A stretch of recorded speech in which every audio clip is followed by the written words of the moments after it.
Launch your in-depth weekly forecast for week commencing the 16th of February for the ascendant, the sun, or the moon. I'm going to share with you, first of all, the big themes of the week. It's an incredibly powerful one. On the screen, you can see all the planets.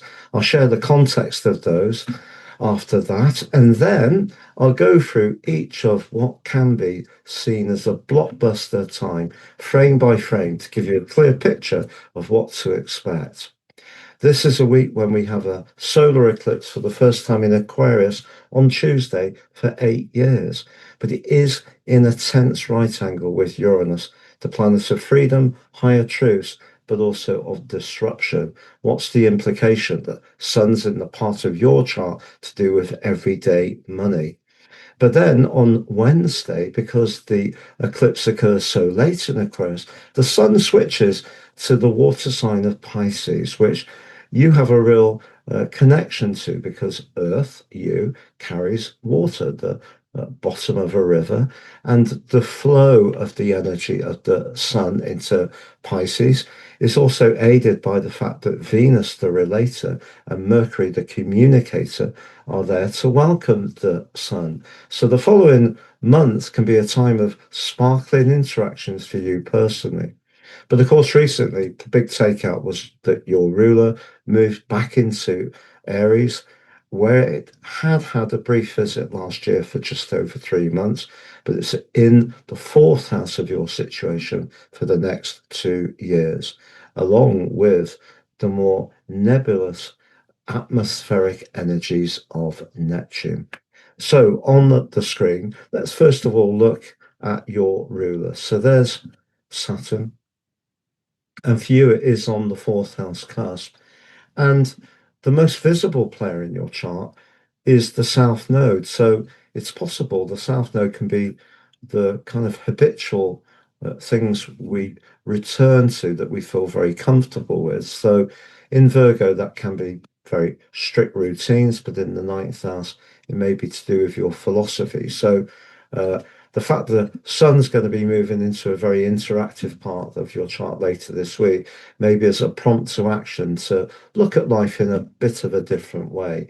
But Saturn for sure is parked up on that fourth house cusp.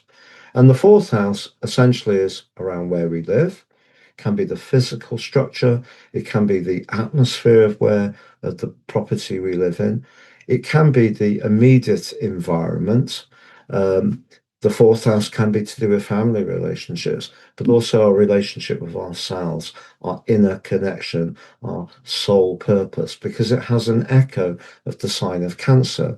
But the host Aries is very much to do with action and can be impatient. So when it comes to where you live, how you live there, and who with, but also family dynamics and your own estimation of your own judgment on your worth in terms of your emotional value, they're going to be under the astral microscope over the next couple of years. But if we look at the position of the luminaries, the moon and the sun both in Aquarius, which for you, house two, is what you value, whether it's yourself, your own self-worth, your life foundations, but it can be about everyday money. Now, the moon initially is very close to Pluto. You may find yourself being a bit attached, perhaps more than a bit attached early on Monday. If there is a discussion going on about the value or price of something, if you feel that someone's saying something that isn't recognizing what the value you feel it possesses, that's something that you could be quite outspoken about. But by Tuesday, the moon moves forwards and combines with the sun. Sun amplifies the energy of the moon. The moon in Aquarius can be uh, a little detached, maybe has an ability to view things in a fresh, different way, but can be a bit rebellious.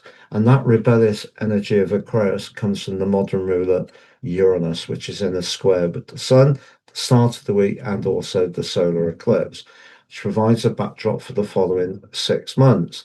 Now, you're someone with a reputation of being very canny, shrewd, because your ruler Saturn means that you like to check things out, take soundings, measure things, be very very pragmatic in your approach.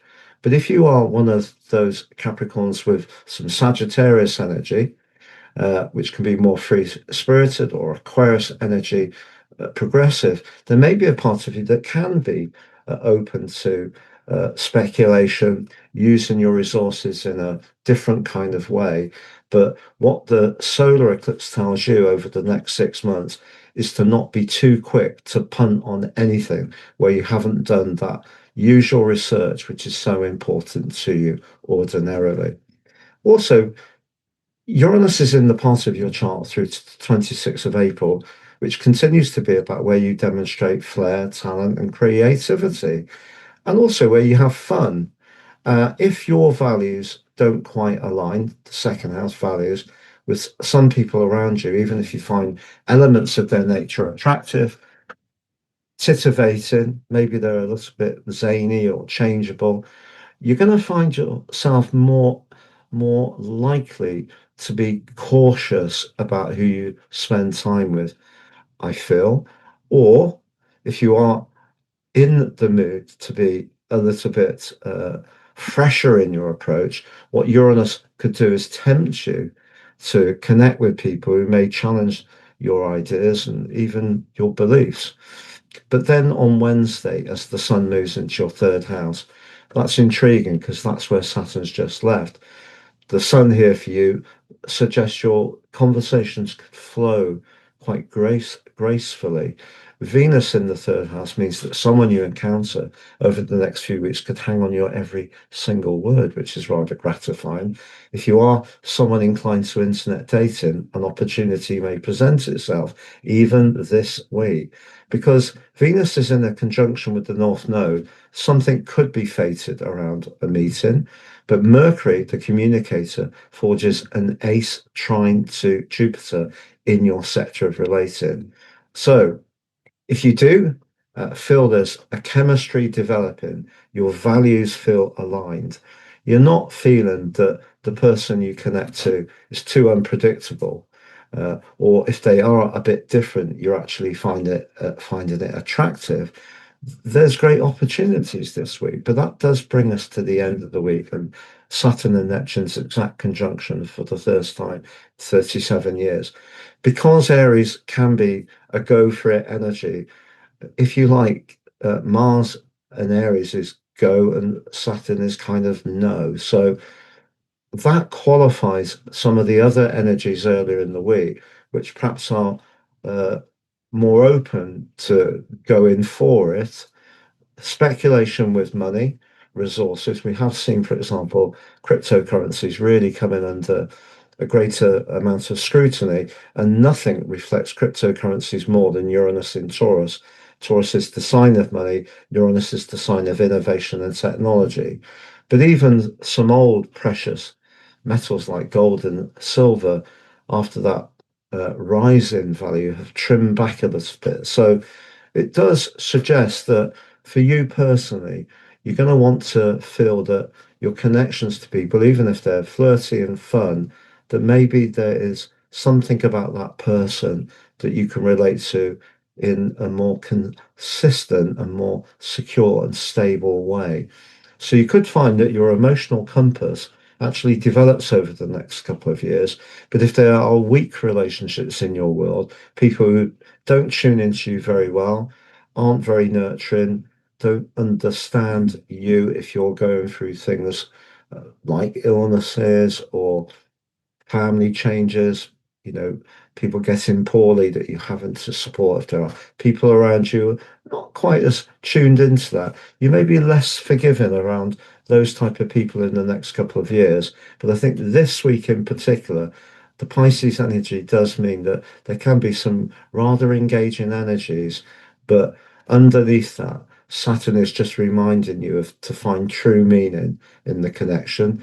Neptune suggests to be clear about what you want from your emotions as well. So if you are uncertain, there's much more chance that you could get caught up in a relationship that's not very good for you. So when it comes to that part of you that can be very shrewd and canny around resources, that can be boosted by the early energy of the week.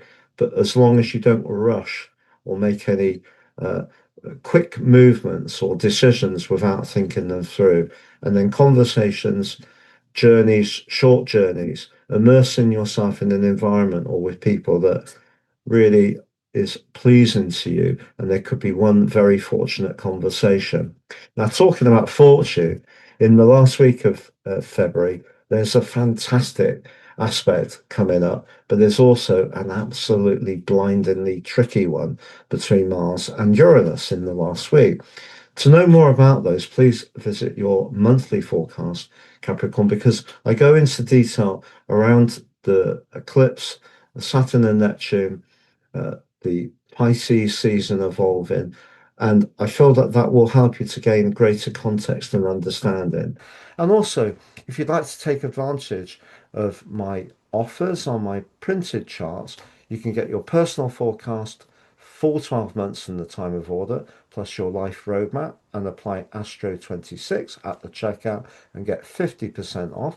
If you're interested in soul or karmic astrology, you can order your draconic forecast and chart and get 50% off by adding Draco 26 at the checkout. Take care, all the best, and goodbye.